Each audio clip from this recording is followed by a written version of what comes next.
Bonjour à chacun et à chacune, bienvenue pour ce nouveau webinaire. On va attendre quelques instants pour que toutes les personnes qui le souhaitent rejoignent cette salle et puis on commencera dans quelques secondes.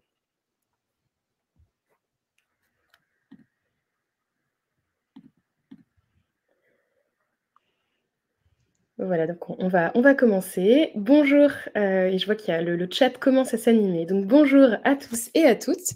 Bienvenue dans ce webinaire qui est consacré à la question de l'interactivité pendant les cours avec vraiment des retours d'expérience spécifiques de 2 cégeps aujourd'hui autour de l'utilisation de WooClap. Alors on va avoir plusieurs temps, mais donc en introduction, je voulais juste vous dire qui est derrière ce qu'on appelle un webinaire, nous.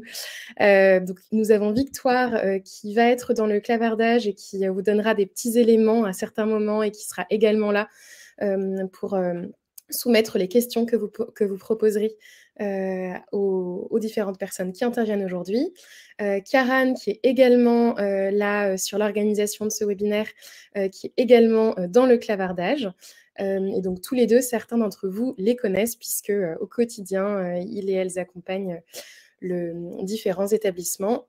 Et je sais qu'aujourd'hui, nous avons parmi les participants certaines personnes qui font partie de cégep, notamment accompagnées par WooClap.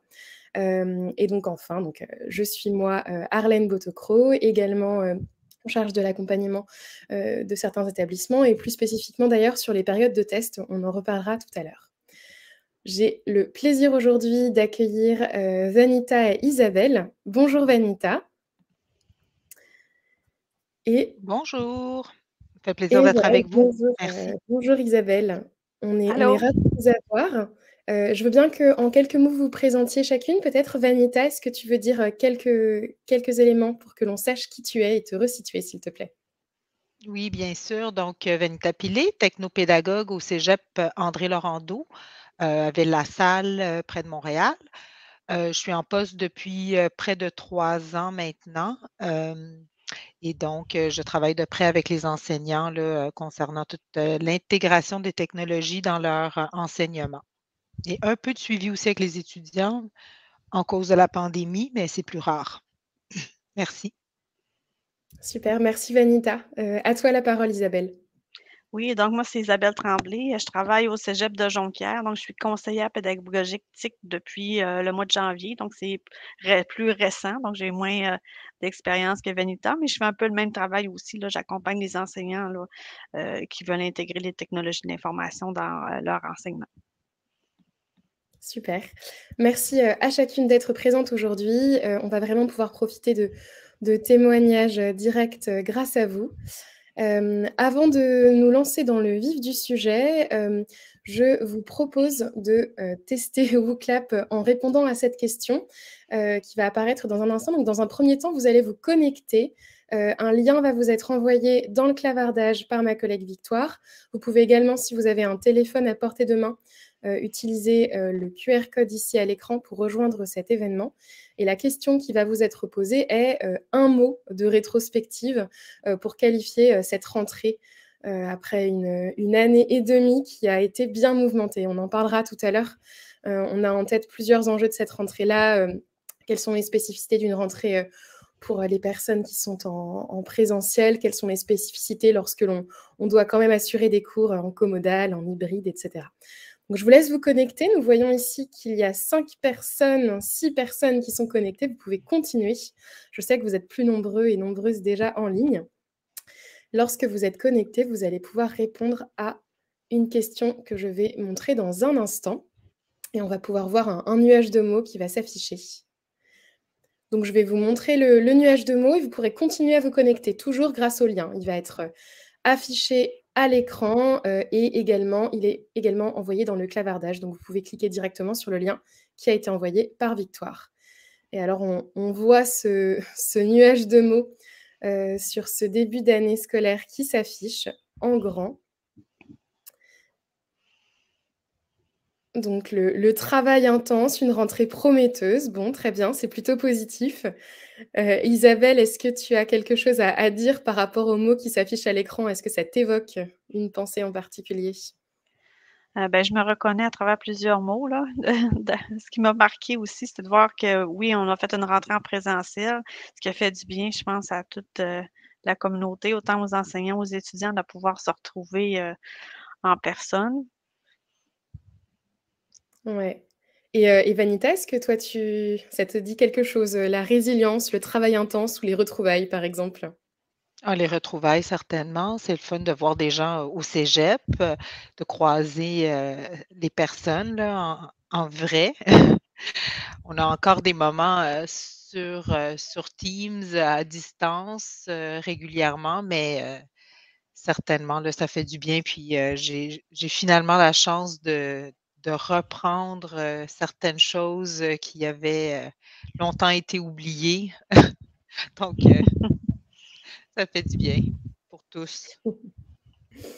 Très bien et nous, on est ravis, hein, d'accompagner, tous nos partenaires, sur ces nouvelles modalités, ce qui change et puis aussi de voir que je pense que les questions qui sont liées à la pédagogie, ont leur place, sont beaucoup plus au centre peut-être parfois, des conversations que ça a été le cas auparavant. Donc, l'idée aussi de profiter de tout ce que ça peut, apporter comme réflexion pour, accompagner au mieux les enseignants et les étudiants au quotidien. Alors je voudrais, que l'on commence, pour, recontextualiser un petit peu ce webinaire. Donc nous avons, depuis, 1 an et demi, eu, notamment un certain nombre de cégeps qui, ont, testé puis ont, adopté, WooClap et on a eu beaucoup de demandes et de questions d'avoir un temps pour, partager les expériences entre, les différents établissements qui utilisent WooClap spécifiquement au Québec. Avoir, écouté des retours, des enseignants, entendre également, comment s'est passé le déploiement à l'échelle des établissements, de l'outil, comment se sont passés les projets pilotes. C'est vraiment, autour de cette problématique-là de comment ça se passe, l'utilisation de WooClap, dans les établissements au Québec, que l'on a décidé aujourd'hui de vous rassembler, avec mes collègues. Vous allez vraiment pouvoir utiliser le clavardage pendant toute cette session pour, réagir. Vous pouvez partager vos retours. N'hésitez pas à dire, «Je suis, responsable, TIC dans, tel, endroit et je souhaite, partager mon retour. Voici ce que j'ai pensé de tel et tel élément». N'hésitez pas à réagir et à poser vos questions. On prendra également en compte vos questions. On aura un temps dédié, à la fin. Donc on va rester sur ce beau nuage de mots, sur la suite et donc j'ai une première question à vous poser juste qui va nous aider un petit peu, à identifier qui est dans ce public. Alors vous pouvez retourner sur le même, lien WooClap. Avez-vous déjà utilisé WooClap? Donc, oui et vous avez déjà créé des questions. Non, absolument pas et non, vous avez juste créé un compte. J'ai mis un petit chronomètre, puisque cette question ne nécessite pas forcément de réflexion. Ça vous permet aussi de voir comment l'outil peut être utilisé. Donc n'hésitez pas à nous donner des éléments de réponse. Ça permettra un petit peu de situer, ce que l'on va dire par la suite. Donc on voit qu'on a pour l'instant une majorité d'entre vous qui a répondu, qui a déjà utilisé WooClap pour créer des questions. Voilà, très bien. On va continuer avec ça. Donc on a 3 temps. Le premier, il est vraiment sur, la réflexion et le choix, d'un outil d'interactivité, donc plus spécifiquement de WooClap. En deuxième, on va parler du déploiement. Comment ça s'est passé, la communication, la formation des enseignants, quels ont été les retours? Et enfin, on parlera vraiment de l'impact et de aujourd'hui, dans, cette session assez particulière qui a commencé depuis quelques semaines, quelle est l'utilisation, dans, les différents établissements? On va commencer avec, des premières questions autour du choix de WooClap et donc je vais me tourner, vers, Vanita plus spécifiquement puisque, Vanita, c'est dans ton cégep que l'outil est utilisé depuis le plus longtemps. Qu'est-ce qui vous a poussé à vous questionner sur, l'interactivité et à vouloir adopter ce type d'outil? Et puis ensuite, voilà, pourquoi est-ce que vous aviez spécifiquement, choisi de travailler avec WooClap là-dessus? Ben, en fait, l'outil nous a été mentionné, premièrement par des enseignants. Donc, c'est des enseignants qui l'a amené à notre attention. Par la suite, on a fait une petite, étude pour voir, comment ça se déployait tout ça, puis on a communiqué avec, l'équipe de WooClap. Ça s'est quand même bien passé, là. Les communications sont rapides, sont efficaces, malgré, bon, on sait que vous êtes en Europe, mais, ça a toujours, je pense, lieu à des moments qui conviennent aux deux parties. C'est aussi un outil en français. Fait que ça a été une grande partie des choix parce que plusieurs de nos enseignants utilisaient surtout Kahoot, qui s'apprête bien à plusieurs activités un peu similaires, mais je pense que vous avez, du côté de WooClap, on a vu qu'il y a aussi des activités beaucoup plus diversifiées qui répondent à un plus grand nombre de besoins pédagogiques. Fait que ça a été aussi là, ça fait partie beaucoup de nos choix. Puis comme j'ai dit, là, avoir un outil en français, ça, c'était primordial parce que Kahoot est ben, pas mal juste en anglais. Aussi un grand nombre de ressources, les formations faciles à organiser avec votre équipe. Donc, c'était surtout ça là, qui nous a incité à nous lancer.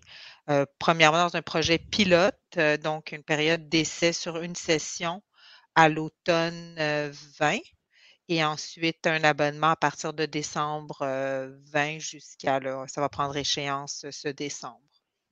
Donc, à voir comment ça se manifeste. Là, j'ai fait un petit sondage avec mes enseignants, mais je pourrais vous en reparler plus tard. Oui, je pense qu'on sera intéressé. Je sais que tu as fait vraiment circuler des questions. On en parlera particulièrement, je pense, dans la troisième partie. Sur cette question-là de l'interactivité, tu dis que c'est des enseignants qui l'avaient porté.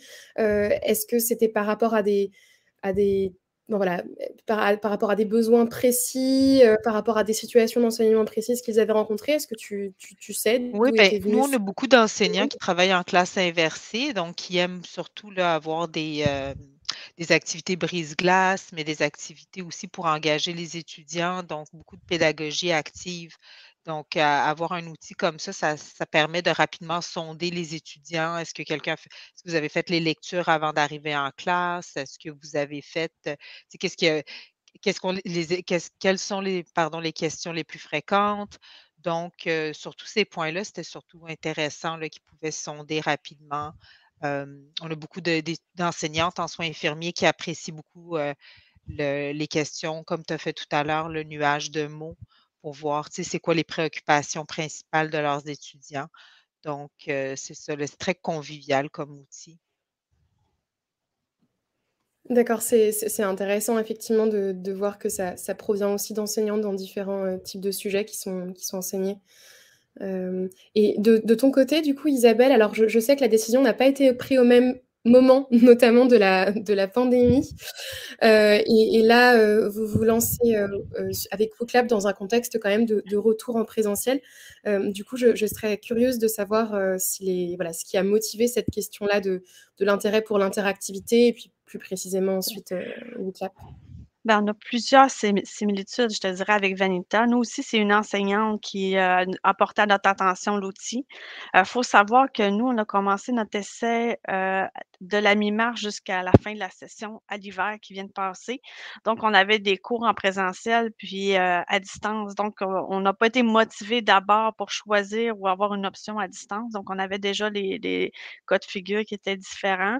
Donc, quand on a fait notre choix, on avait comme volonté, comme institution, de trouver un outil qui répondait à différents besoins. Comme Vanita l'a dit, le fait que ce soit en français, le fait aussi qu'il y a une grande variété de questions, ça rentrait aussi dans les critères pour pouvoir dire on poursuit, on continue. Le service, les réponses, la qualité du service aussi qui est importante. Toutes les ressources que vous mettez à notre disposition, on en a parlé tantôt, les questionnaires sur retour d'expérience, on a accès comme institution. Ça faisait toute partie, le tableau de bord, qu'on puisse voir aussi quelle utilisation les profs pouvaient faire de Outclap, tout ça, des modèles de lettres, tout ce support-là qui était offert par Outclap nous a intéressés. Puis c'est ce qui a fait aussi qu'on a penché et qu'on a choisi cet outil-là. Donc, on l'a choisi parce que ça permettait aux enseignants de dynamiser les cours, de rendre les étudiants actifs, d'être capable de vérifier en temps réel aussi la compréhension des étudiants. On trouvait que c'était une valeur ajoutée, c'était autant pour les enseignants que pour les étudiants. Le fait aussi qu'après l'événement, l'enseignant puisse aller consulter le rapport pour avoir une idée trouver là, des bonnes réponses, etc. Le fait de pouvoir l'utiliser en mode asynchrone aussi, on trouvait que ça pouvait être pertinent puis intéressant. Fait que oui, ça peut être utilisé dans un contexte de classe inversée, mais ça pouvait répondre à différentes formules pédagogiques. Fait que c'est un peu la raison pour laquelle on l'avait essayé. Nous, on a eu une plus courte expérimentation, là, c'était comme la moitié d'une session. Donc j'ai pas fait de questionnaire, mais j'ai fait des entrevues, en fait, avec, des utilisateurs. Dans mon échantillonnage, si on veut, j'avais autant des profs qui avaient déjà utilisé Kahoot ou Socrative que d'autres profs qui avaient jamais utilisé ce type d'outil-là. Donc c'est sur la base de cette expérience-là qu'on a pris, puis des commentaires des enseignants qu'on a choisi d'y aller pour, une année, là. On a fait un peu comme Vanita aussi, comme leur collège, c'est-à-dire on va l'expérimenter pour l'année 2021-2022. D'accord. Et vous, alors je sais que vous êtes en tant que conseillère pédagogique, vous travaillez avec les enseignants principalement, toutes les deux. Vanita, tu mentionnais quand même un petit peu d'accompagnement du côté des étudiants. Est-ce que vous avez eu, lors des expérimentations, donc on va dire avant la décision d'adoption de WooClap, est-ce que vous avez là-dessus eu aussi des échanges avec des étudiants ou bien des retours des étudiants sur ce que cet outil pouvait changer dans leur expérience dans leur expérience étudiante, justement, ou pas particulièrement? Je ne sais pas si, Ben, Vanita, est-ce que tu veux nous dire un mot là-dessus? oui, ben de mon côté, pas directement, mais c'est ça, là, j'ai fait un petit sondage là, en préparation pour l'échange d'aujourd'hui. Et c'est à travers les enseignants qui nous ont dit que, bon, les étudiants donc apprécient énormément, l'outil, aiment, trouvent l'outil engageant, que c'est amusant, là, de faire certains types d'activités, tu sais, en début de cours. Donc, des petits retours comme ça, mais rien de très direct que j'ai eu de la part des étudiants, là. J'essaie justement de consulter, là, rapidement mon petit document que j'avais, mais des commentaires comme, tu sais, j'ai beaucoup utilisé, WooClap pour la composition, aussi des blocs asynchrones, ça c'est vrai, pour encadrer donc, au rythme du participant, je pense que c'est l'activité. Ça a été beaucoup utilisé, pour les cours justement qui sont dispensés asynchrones. Et durant la pandémie, je sais que les cours en classe inversée surtout, là, ils se sont servis de cette activité-là, puis ils pouvaient vraiment, accompagner l'étudiant pour poser des questions. Donc ça, ils ont beaucoup, beaucoup apprécié ce type de formatif un peu, activité formative, là. Donc je détaille de la part des étudiants que ça malheureusement, mais ils aiment avoir, accès à cet outil. D'accord, très clair. Isabelle, tu avais eu un retour là-dessus ou pas particulièrement de ton côté? En fait, j'avais eu un retour, comme je disais, des enseignants. Ce qui était intéressant, c'était le taux de participation des étudiants était quand même assez élevé, là. C'est le genre de rétroaction qu'on avait, là, qu'il y avait des fois 100 ou presque 100 des étudiants qui participaient puis qui répondaient aux questions, là, lors des séances, synchrones ou en présentiel, puis que oui, ça semblait, être apprécié, des étudiants aussi. Puis quand on vérifie si les étudiants ont bien compris une notion, ben, c'est intéressant pour l'étudiant, tu sais, d'avoir une rétroaction tout de suite, savoir si j'ai la bonne réponse et cetera. Mais on n'a pas particulièrement sondé les élèves à ce niveau-là. Et c'est vrai qu'en dehors de l'intérêt que certains peuvent évoquer du côté des étudiants, on sait aussi enfin, que le fait d'avoir une rétroaction immédiate quand on répond à une question, ce sont aussi vraiment des éléments qui vont aider l'apprentissage. C'est vraiment des éléments de neuroéducation qui permettent d'avoir une effectivité plus grande de la mémorisation ensuite aussi. Très bien, merci pour ces éléments. Je vous propose qu'on parle ensuite de déploiement justement. Donc lorsque vous décidez donc de vous lancer sur le test de WooClap, je veux bien, vous avez donné quelques petits éléments, notamment, alors Isabelle, tu as parlé de carnet de bord, de statistiques. Ce ne sont pas forcément des éléments qui sont connus par tout le monde. Est-ce que tu peux nous redonner quelques éléments sur voilà, le déroulement de ce test, puisque c'est assez frais, je pense, dans ta tête par rapport à Vanita. Ça fait un petit peu plus longtemps, je crois, qu'on a travaillé ensemble là-dessus. Oui, ben quand on a fait notre phase de test, on travaillait entre autres, je pense que c'est Victoire, elle nous envoyait à certains moments, on avait des rencontres de prévues parce que c'est ça qui est intéressant, là. On a un tableau de bord avec vraiment, tout le déploiement avec des conseils, qu'est-ce qu'on doit faire quand, et cetera. Fait qu'on avait des rencontres de suivi. Puis entre autres, on nous présentait, l'évolution, tu sais, du nombre d'utilisateurs, du nombre de personnes qui s'étaient inscrites, puis du nombre d'utilisateurs aussi. Donc ça, c'était, intéressant là d'avoir, ces données-là. Au moment où on a choisi, je ne sais pas si je vais trop vite, mais Arlène, au moment où on a choisi là, d'y aller, on a fait une séance ou un webinaire, puis on a fait essayer de faire beaucoup de publicité à travers nos différents points de communication, parce que chez nous, on a comme une infolette qu'on envoie peut-être une fois ou 2 semaines. Donc, on avait communiqué cet événement-là. Dans chaque département, on a un représentant TIC.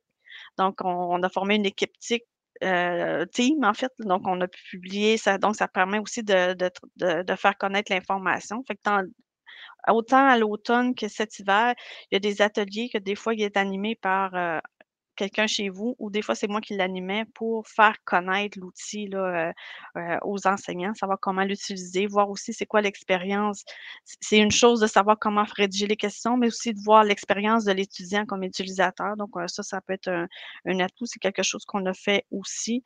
On a mis des ressources aussi. On a un site web qui s'appelle centreautique.com sur lequel on a mis des ressources pour savoir comment utiliser, Clap, et cetera, parce que vous avez quand même plusieurs vidéos que vous-même que vous avez produites sur votre chaîne YouTube, là. Fait en gros, je pense que chez nous, puis je sais pas, Vanita, comment ça s'est passé, là, mais il y a comme un effort de promotion puis d'accompagnement à faire pour que les enseignants puissent s'approprier, l'outil.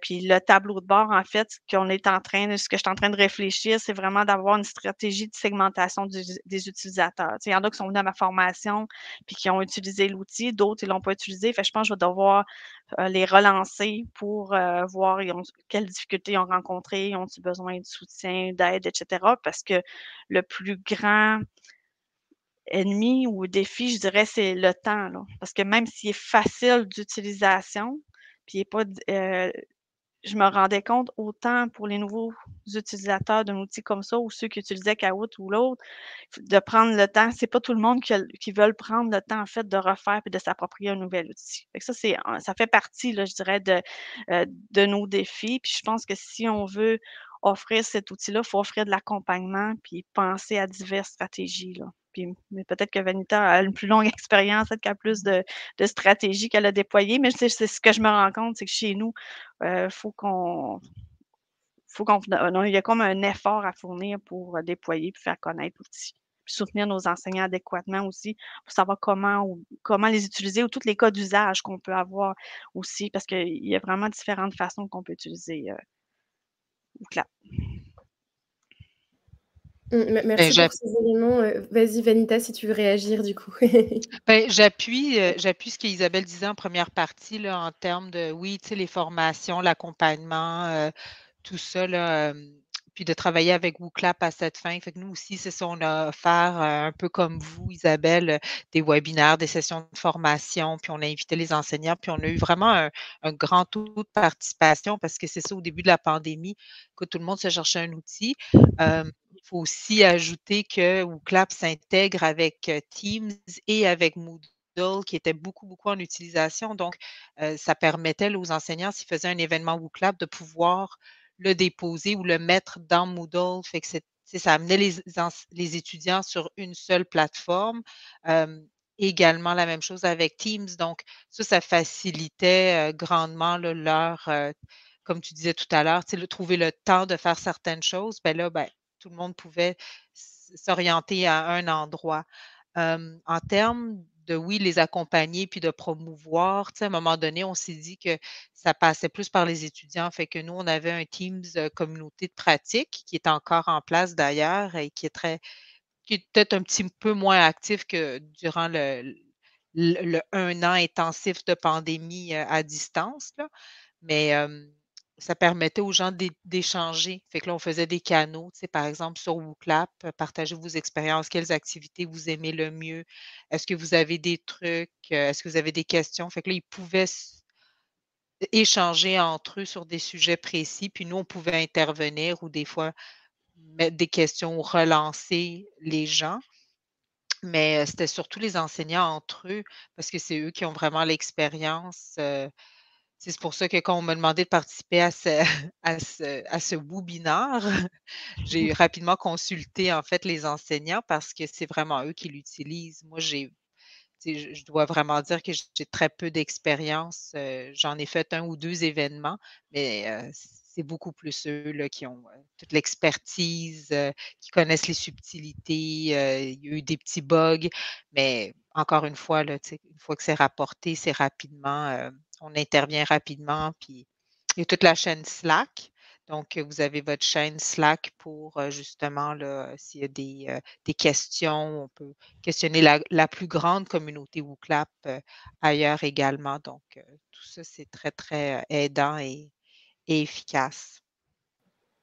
Oui, merci pour ça. Donc, juste pour recontextualiser ça, donc effectivement, il y a un espace sur le système de messagerie Slack qui permet aux différents partenaires de différents établissements dans le monde, c'est par langue, donc là, en francophone en l'occurrence, d'échanger ensemble sur les utilisations de WooClap.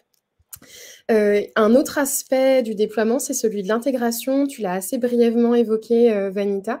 Est-ce qu'éventuellement tu as des éléments supplémentaires sur la manière dont vous avez peut-être intégré WooClap dans Teams et dans Moodle, ou la manière dont ça a été communiqué aux enseignants? Isabelle, sinon, si tu as des éléments là-dessus, je ne sais pas qui veut prendre la parole. Sur ce sujet-là, il y a une question dans le chat qui a Ouais, moi, justement été posée. je peux ajouter rapidement, Ouais. nous, ça a été une question dès le départ, avant de même déployer ou de s'abonner avec l'outil, c'est qu'on voulait être sûr que ça s'intégrait avec nos 2 plateformes qui étaient le plus utilisées pendant la pandémie. Donc pour, donner les cours à distance, c'était Teams, et Moodle, beaucoup pour les travaux asynchrones, les devoirs, les tests, tout ça. Donc c'était même pas une question, là, il fallait que ça puisse être intégré parce que tous les enseignants voulaient. Nous, on recommandait d'utiliser le moins de plateformes possible, fait qu'on voulait pas naviguer constamment ailleurs. Fait que ça a beaucoup facilité. Hem et je pense que du côté Teams, d'après le dernier webinaire que j'ai écouté, là, de WooClap, ça s'est encore amélioré davantage pour que ce soit encore plus, je crois, flexible et fluide dans son utilisation avec Teams. Donc il y a beaucoup d'enseignants qui l'ont utilisé de cette façon. D'accord, ouais, donc effectivement, je vois que Jocelyn vient de partager dans le clavardage des liens sur cet élément-là. Merci d'en avoir dit un petit peu plus. Isabelle, de ton côté, est-ce que vous avez mis en place des intégrations? Et tu mentionnais tout à l'heure une segmentation au niveau de la communication. Je sais que tu as particulièrement réfléchi à cette question du déploiement. Donc, si tu veux nous dire un mot sur les intégrations, ça peut être intéressant si tu veux ajouter quelque chose. Et sinon, est-ce que tu as vraiment une grande recommandation, comme tu es en plein dans le déploiement, pour d'autres établissements? Mais en fait, nous, un peu comme Vanita, on l'a intégré à Teams. C'était un critère aussi.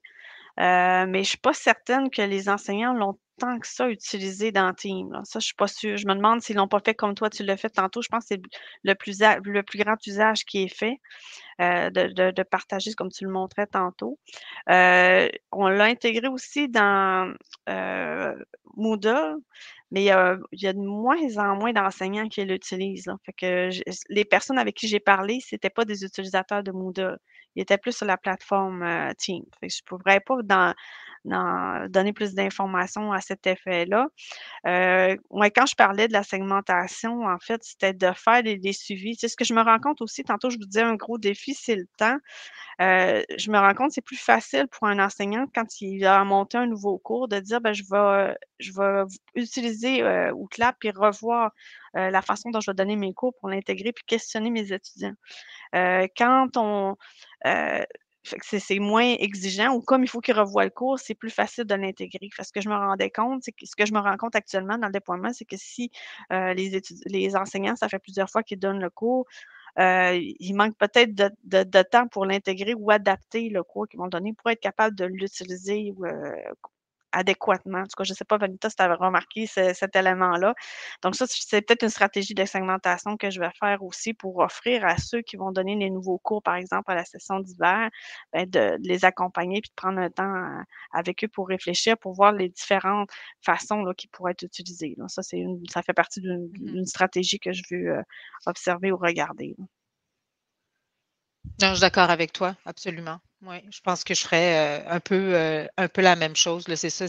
Nous, cette session, on a sondé un peu les profs. Là. En fait, c'est ça, j'avais demandé à Kiaran de nous sortir, tu sais, qui l'utilisait depuis le début du retour en présentiel. J'étais curieuse de savoir si c'était encore. Puis j'étais quand même agréablement surprise de voir que, ah, OK, c'est quand même pas mal utilisé. Il y a plusieurs événements qui ont été créés depuis la mi-août. Les enseignants me contactent encore pour me demander est-ce qu'on va le maintenir.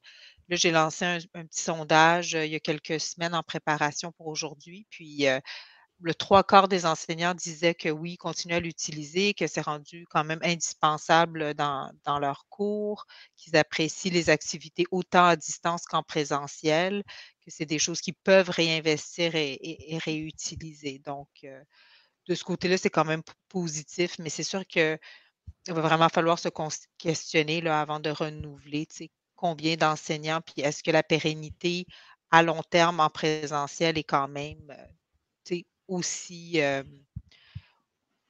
pertinente, Mm. je crois. Puis j'ajouterais, Arlène aussi, on n'a pas parlé, mais tu sais, ce qui est l'avantage de Outlap, c'est que tu peux insérer ton PowerPoint puis intégrer tes questions. Fait que t'as pas. C'est facilitant pour l'enseignant dans le Ben sens que oui. pas avoir son PowerPoint puis aller après ça dans son navigateur pour le présenter parce que tout est intégré à une place. Fait que ça, c'est un avantage aussi quand un enseignant se sent plus ou moins à l'aise de se promener ou de naviguer avec plusieurs outils. Il a juste à se brancher dans son clap. Il a planifié, il a fait son PowerPoint, il a inséré les différentes questions qu'il veut poser aux étudiants, mais il travaille sur cette plateforme-là. Fait que ça, je le vois comme un gros avantage aussi là, qu'on n'a pas, qu'on n'a pas parlé, là, mais qui peut être intéressant aussi. Ouais, je pense que ça rejoint le sujet des intégrations, effectivement, et ce que disait Vanita tout à l'heure, d'essayer de ne pas renvoyer les enseignants vers trop d'outils différents et nouveaux, mais plus voilà, de les encourager à maximiser les usages qu'ils ont déjà, en fait, sur PowerPoint, sur Teams, sur Moodle. Effectivement, c'est un point qui est intéressant, et je pense que là, on est en train de faire une belle transition vers le troisième point, qui est celui plus général de l'impact de WooClap. Je suis curieuse de savoir, notamment Vanita, les grands apprentissages que tu as pu avoir en faisant passer ce sondage auprès des enseignants.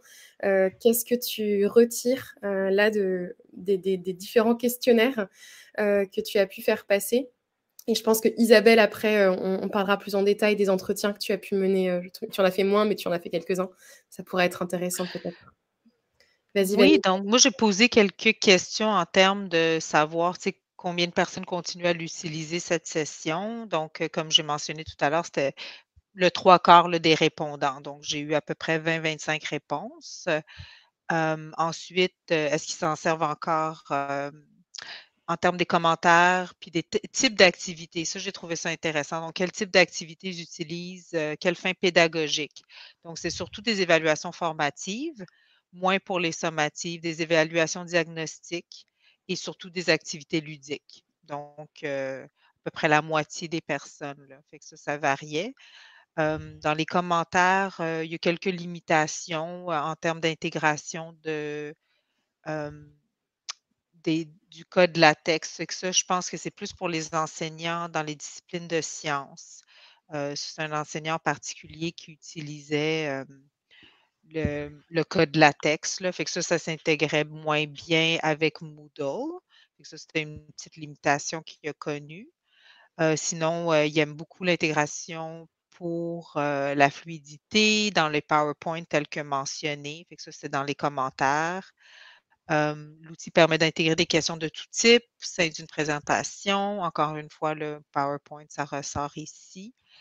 Très facile d'y intégrer aussi des documents audiovisuels. Donc, c'est ça, là, de mettre des capsules audio et audiovisuelles. Donc, ça, on ne l'a pas mentionné, mais on peut faire des questions imagées avec du son. Fait que ça, c'est aussi très intéressant pour dynamiser un peu les types de questions.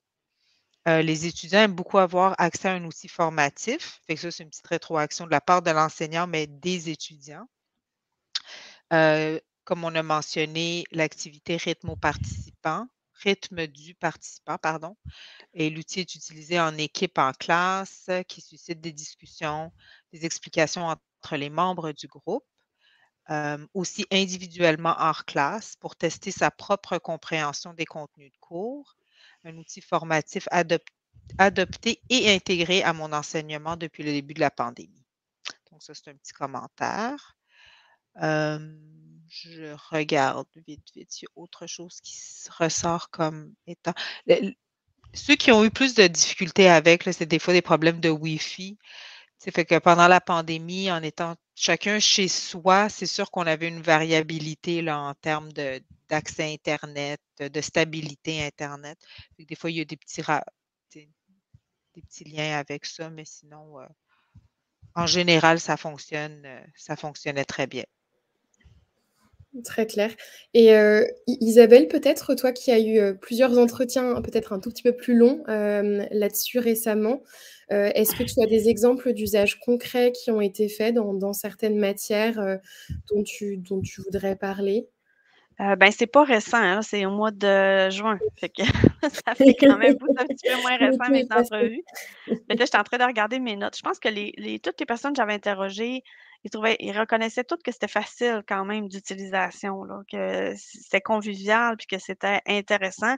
Des cas d'usage, j'en ai pas tant à te montrer parce qu'il y a une personne qui est en publicité qui l'avait utilisé, entre autres, je cherche là, quand on fait le brainstorm, il avait utilisé cet outil-là, mais elle l'avait fait en présence. Fait qu'il n'y avait pas vraiment de valeur ajoutée de le faire en présence. C'est plus pratique, je pense, de le faire à distance. Il y avait un enseignant qui était en physique, si je me souviens bien, que lui, il utilisait, tu sais, c'était au début du cours pour lancer la question, vérifier connaissance, tout ça, mais dans la première partie du cours à plusieurs fois. En littérature, la même chose aussi, qu'ils pouvaient l'utiliser. Fait que je me suis rendu compte aussi en faisant mes entrevues que, faudrait que je prépare du matériel pour leur montrer des exemples ou des cas d'usage parce que des fois, ils n'ont pas nécessairement l'idée là de qu'est-ce qu'ils peuvent faire. Puis ce qui est intéressant aussi, puis je l'ai partagé quand j'ai donné, mon atelier, au CLAP, c'est que vous avez une banque de questions brise-glace, là, qui peuvent être partagées. Fait que ça donne aussi une idée des choses comme ça. Fait que ça, j'ai du des je me rends compte qu'il faut que j'outille mieux mes enseignants pour qu'ils aient une meilleure idée, de quel usage ils peuvent faire avec Bootclap, là. Mais, comme je te disais, ça fait quand même ça fait quand même un bout de temps, là, que j'ai pas regardé mes résultats, mais en gros, comme je te disais, c'était facile, mais malgré que c'était facile, ce que je me rendais compte, c'était le temps, comme je vous disais tantôt, qui est qui est un plus grand défi, là, pour les professeurs. Ce qu'ils avaient tout remarqué, c'est que les étudiants, ils participaient, avaient quand même un beau taux de participation qui répondait aux questions. Ils trouvaient ça intéressant parce que c'était une bonne façon d'utiliser le téléphone en classe que les étudiants faisaient. Donc ça avait ressorti comme, un avantage.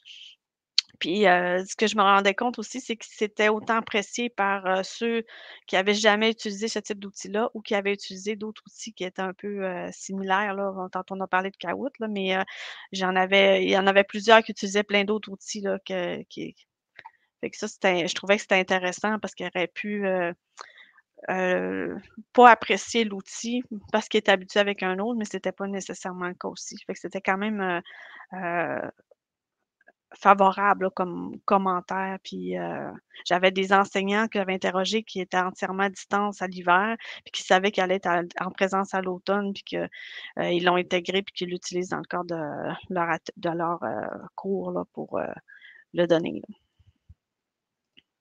Mais je peux pas te donner plus, plus de précision que ça, Arlène, mais je vais sûrement refaire des, retours d'expérience puis faire un peu comme Vanita, là, mieux documenter, l'utilisation qui va avoir été faite, mais ça fait pas assez longtemps, je pense, chez nous pour que je puisse, faire un sondage, le même Mmh. sondage à ce moment-ci. Et non, c'est intéressant sur la question de l'inspiration. Oui. On a notamment un blog. Je pense que l'un de mes collègues pourra vous le mettre dans le clavardage pour les personnes qui nous regardent en direct. Ce blog, il a vraiment pour but d'appuyer les usages pédagogiques autour de WooClap. Et par exemple, assez récemment, on y a fait un article sur les questions de type brainstorming pour justement, tu le mentionnais Isabelle tout à l'heure, hein, accompagner les enseignants pour que ça puisse avoir de la valeur, quel que soit le mode de... Enfin, voilà, selon qu'on soit en présence ou bien à distance, par exemple. Il y a également récemment un guide qui a été envoyé d'ailleurs tout à l'heure dans le clavardage aussi, qui s'appelle Enseigner en présentiel. Le but, c'est vraiment d'équiper les enseignants et les enseignantes avec des conseils concrets pour voir comment utiliser WooClap. Et il y a une question qui a été posée dans le clavardage sur le temps d'investissement moyen d'un enseignant pour prendre en main WooClap. D'expérience, c'est très variable parce qu'en fait, il y a des décisions qui peuvent être prises en fonction du format du cours. On peut choisir pour une première prise en main sur un cours qui dure 2 heures de faire un nuage de mots au début du cours. Et donc, on va vraiment prendre quelques minutes pour mettre l'intitulé de ce nuage de mots. On a également des retours d'enseignants qui vont utiliser WooClap 10, 15 fois pendant leur cours avec de nombreuses questions. Donc évidemment, le temps d'investissement, il n'est pas tout à fait le même. On recommande pendant vos premiers pas avec WooClap, évidemment, de commencer avec une question, 2 questions, et au fur et à mesure de faire des scénarios pédagogiques qui peuvent être un petit peu plus complexes. Élaborés. Exactement. On va passer aux questions-réponses assez rapidement, de manière à ce qu'on puisse bien avoir le temps de finir à 13h pour tout le monde. Je sais que c'est l'heure du déjeuner, c'est aussi l'heure où vous avez ensuite des réunions, des cours, etc. Alors, on va prendre les questions qui nous ont été envoyées. Alors déjà, il y avait une question pour toi, Vanita, sur le nombre d'enseignants et d'étudiants à André Laurando. Et peut-être que Isabelle, ce sera intéressant ensuite que tu répondes aussi à cette question pour le cégep dans lequel tu travailles. Donc, vas-y, Vanita. Oui, c'est une bonne question. Écoutez, je crois d'usage fréquent, usuel, là, je pense qu'on a à peu près 60-65 enseignants. Maintenant, il y en a plus de 130. On a à peu près 300 enseignants au cégep. Donc, il y en a au moins 150, à ce que je me souviens, qui l'ont essayé, qui ont fait au moins un événement. Il y en a 65 là-dessus qui sont des usagers fréquents, là, qui vont faire plus d'un événement par session de façon régulière. Étudiants, là, je ne saurais pas vous dire, mais bon, si on fait ça fois 30-40 étudiants, je pense qu'à peu près tous les étudiants ont goûté à WooClap. Ce serait ouais, ma présomption. Donc, j'espère que ça répond à la question. Je pense que oui. Et pour qu'on ait une idée du côté du cégep de Jonquière, Isabelle, est-ce que c'est des chiffres que tu as en tête? Ben, on a 2000 élèves certainement, là. Ben, un peu plus, là, mais au moins 2000 élèves. Puis je pense, c'est ça, je viens de regarder sur le site, 350 enseignants. Mais ça, je suis moins sûre, là. Je pourrais moins, mais je sais que je suis à peu près certaine du nombre d'élèves, là, de 2000 élèves environ. Très clair. Il y a une question sur les usages assez spécifiques. Est-ce que vous avez des retours d'enseignants qui utilisent le mode asynchrone, donc qui s'appelle au rythme du participant dans WooClap? Est-ce que l'une d'entre elles souhaite en parler? Ben, moi, de mon côté, j'en ai pas eu parce que quand on a offert les webinaires ou les ateliers, on donne beaucoup d'informations.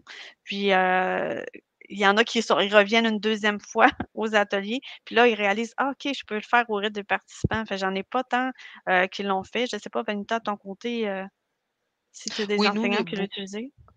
en effet, oui, c'est ça, là, je disais peut-être plus tôt, là, c'est peut-être que c'était pas très clair, mais en chimie, surtout, ou dans les départements de sciences de la nature, il y a beaucoup d'enseignants qui l'ont utilisé justement ce type d'activité-là, parce que justement, là, en termes de classe inversée ou même de faire des activités asynchrones quand ils étaient à distance, des fois, c'était plus pratique, ça servait mieux aux étudiants de faire ce type d'activité avant d'arriver en cours. Donc, oui, le rythme du participant, ça a été quand même populaire. Il y a une enseignante qui l'a ensuite partagé avec d'autres enseignants pour qu'ils puissent l'essayer. Puis là, quand ils ont découvert c'était quoi, avec des capsules vidéo, ça arrêtait, tu pouvais poser des questions, tu pouvais faire un petit mini quiz, ensuite continuer, avoir une lecture. Là, c'était vraiment comme tu pouvais même construire presque 1 heure d'activité qui était autoportante, qui se tenait. Fait que je trouvais ça très, très intéressant. D'accord, très, très bien, c'est intéressant. Et pour repréciser d'ailleurs, ça avait été mentionné tout à l'heure, donc dans les enseignements en physique ou en chimie notamment, dans lesquels il y avait des expressions un petit peu complexes mathématiques, c'est possible de les mettre dans WooClap justement en utilisant le langage LaTeX. Donc les enseignants peuvent en profiter pour, par exemple, proposer un calcul et attendre une réponse de la part des étudiants. Alors, on va regarder s'il y a d'autres questions qui sont arrivées entre-temps. N'hésitez pas à les poser directement. Je ne les vois pas. En revanche, on a plusieurs témoignages, notamment à Victoriaville, au Collège Montmorency.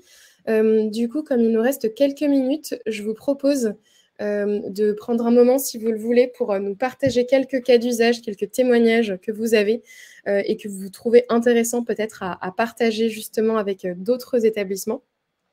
Vous pouvez vous reconnecter, on est toujours sur le même lien que tout à l'heure, donc wooclap.com/wooquebec, avec toujours le même QR code. N'hésitez pas à envoyer vos témoignages pendant ce temps-là. Et je vais regarder si on a des nouvelles questions qui sont arrivées depuis.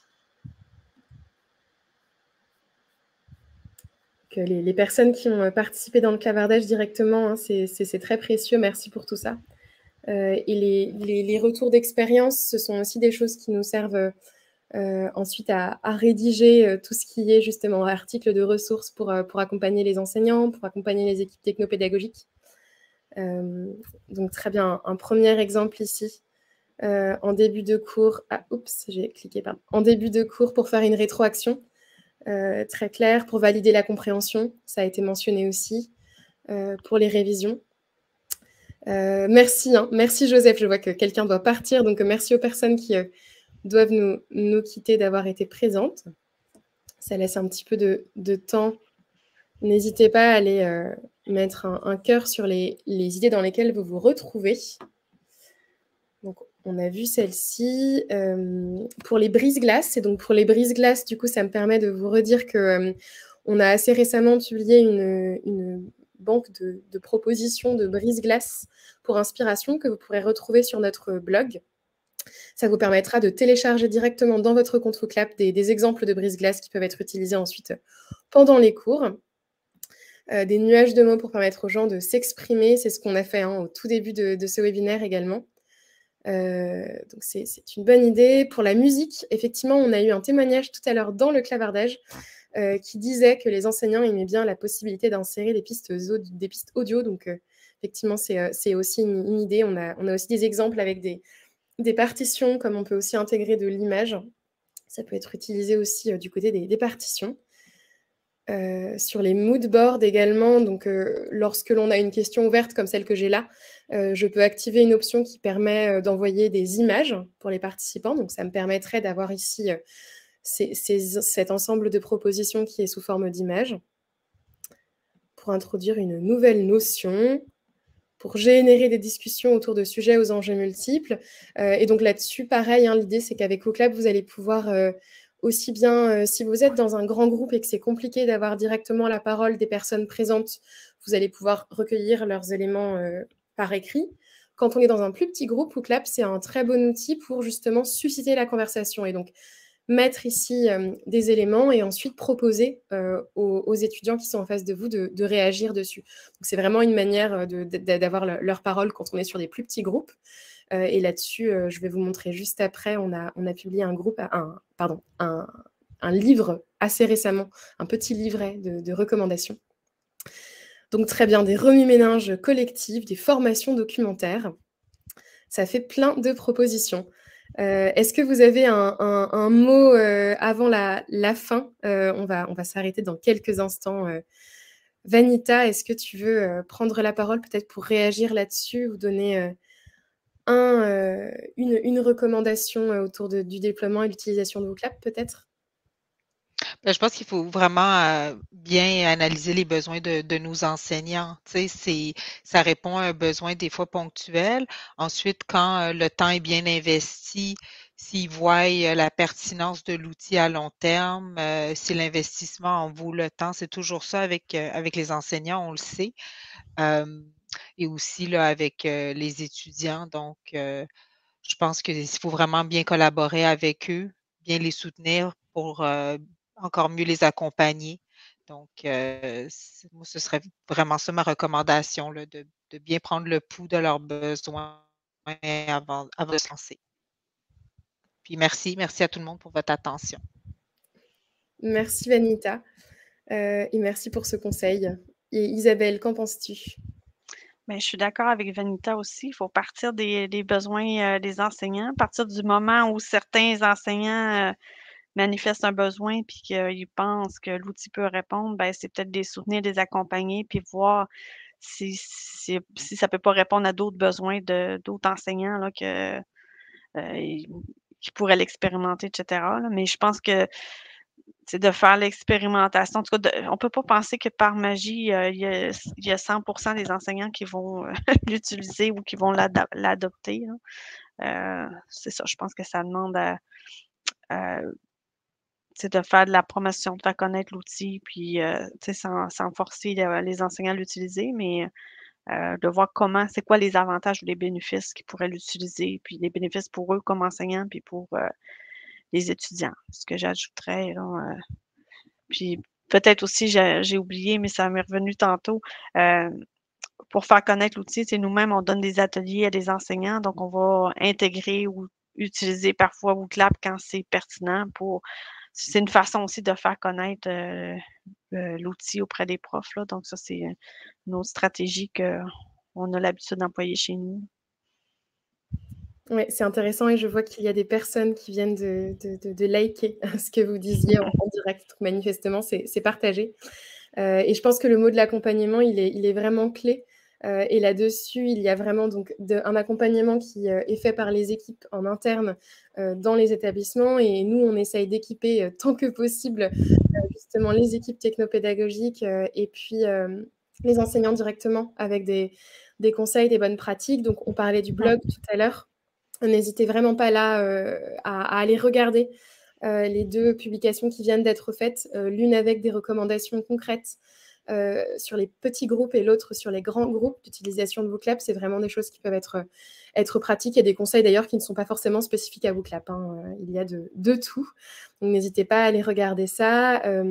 Et puis, s'il y a des personnes qui sont intéressées, qui n'ont pas aujourd'hui WooClap, mais qui souhaiteraient tester et voir comment est-ce que ça se déploie hein, dans un établissement comme les expériences qu'ont pu avoir Isabelle et Vanita avec nos équipes et l'accompagnement de nos équipes. Là, il y a encore une dizaine de semaines jusqu'à la fin de la session, donc c'est tout à fait possible de tester l'outil sur cette période-là. C'est ce que Isabelle mentionnait d'ailleurs tout à l'heure sur la fin de la session de printemps dernier. Donc, n'hésitez pas à nous écrire. Et tout à l'heure, Victoire avait également envoyé un élément pour prendre rendez-vous avec elle dans le clavardage. Donc, vous pouvez le faire aussi si vous le souhaitez. Voilà pour tout ça. Donc, n'hésitez pas à rester en contact avec nous, à participer à nos futurs webinaires. On essaye de continuer à vous envoyer des ressources et des partages d'expériences. Merci beaucoup pour votre présence aujourd'hui. À tous et à toutes. Et bonne journée, bon après-midi. Et bon appétit si vous n'avez pas encore mangé. Merci beaucoup Vanita et merci beaucoup Isabelle pour votre présence aujourd'hui et vos retours d'expérience. Merci à vous. Merci. Bon après-midi, au revoir, merci. Bonne journée. Merci beaucoup à toutes les personnes qui sont dans le clavardage. Si vous avez des questions par la suite, vous pourrez toujours nous les faire passer. Il n'y a pas eu beaucoup de questions pendant la session de questions-réponses. Au revoir, bonne journée. Au revoir. Au revoir.